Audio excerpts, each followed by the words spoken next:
Welcome to Morality Without Gods, an exchange sponsored by Equal Time for Free Thought on WBAI, Sundays at 6:30 p.m., and the atheists, agnostics, and freethinkers at NYU. My name is LaClair. In my junior year of high school, I challenged a teacher who was preaching religion during history class, telling students that evolutionary theory is false and unscientific, that dinosaurs were on Noah's Ark, and that if you reject the Lord's salvation, you belong in hell, among many other inappropriate statements. To obtain proof, I recorded the classes.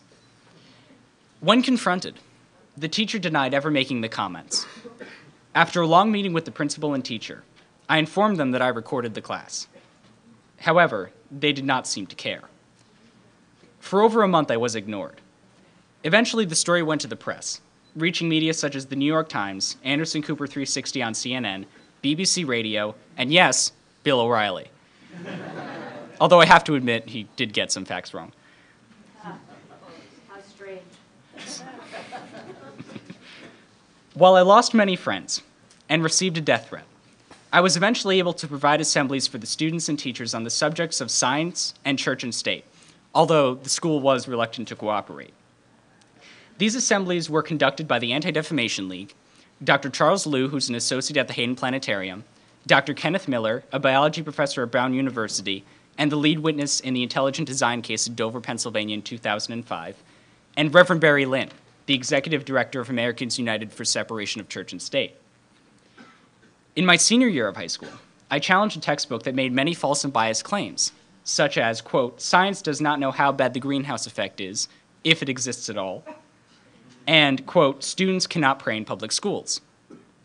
I was able to obtain assistance from organizations such as the Center for Inquiry, People for the American Way, Friends of the Earth, and scientists such as Michael McCracken, the head of the Climate Institute, and James Hansen, the director of the Goddard Institute for Space Studies at NASA. The story broke in the Associated Press and also spread. I wrote an op-ed in the Los Angeles Times on the subject, to which one of the authors of the textbook responded by saying that our arguments against his book were ridiculous. I currently attend the New School, Eugene Lang College in New York City. I'm currently on the board of directors of the Secular Student Alliance, as well as the president of the Center for Inquiry on campus.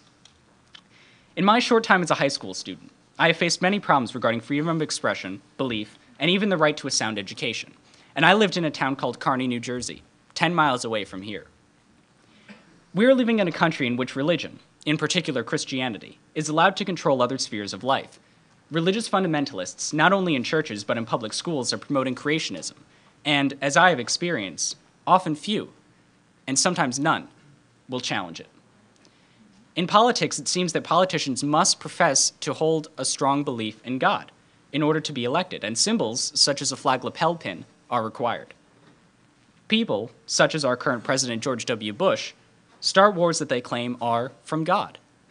Fundamentalists of different religions are willing to even kill for their beliefs. However, not is all lost.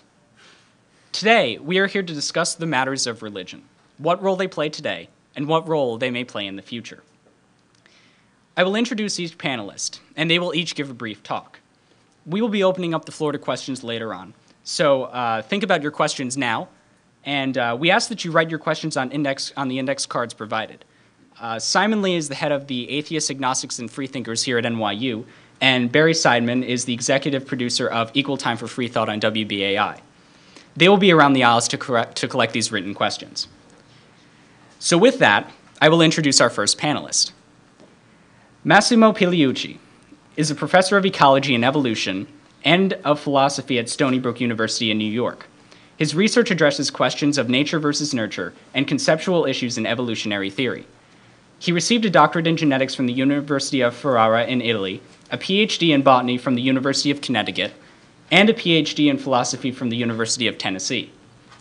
He has published about 100 technical papers and several books on evolutionary biology. His most recent technical book is Making Sense of Evolution, Toward a Coherent Picture of Evolutionary Theory, co-authored by Jonathan Kaplan at University of Chicago Press. Professor Pigliucci has been awarded the prestigious Dobzhansky Award from the Society for the Study of Evolution. In 2004, he was elected fellow of the American Association for the Advancement of Science. Professor Pigliucci's articles appear in national magazines such as Skeptic, Skeptical Inquirer, Philosophy Now, and The Philosopher's Magazine. He is consulted for the Committee for Skeptical Inquiry. Piliucci produces the Rationally Speaking blog at rationallyspeaking.org and is the author of the popular science book, Denying Evolution, Creationism, Scientism, and the Nature of Science. So without further ado, Massimo Piliucci.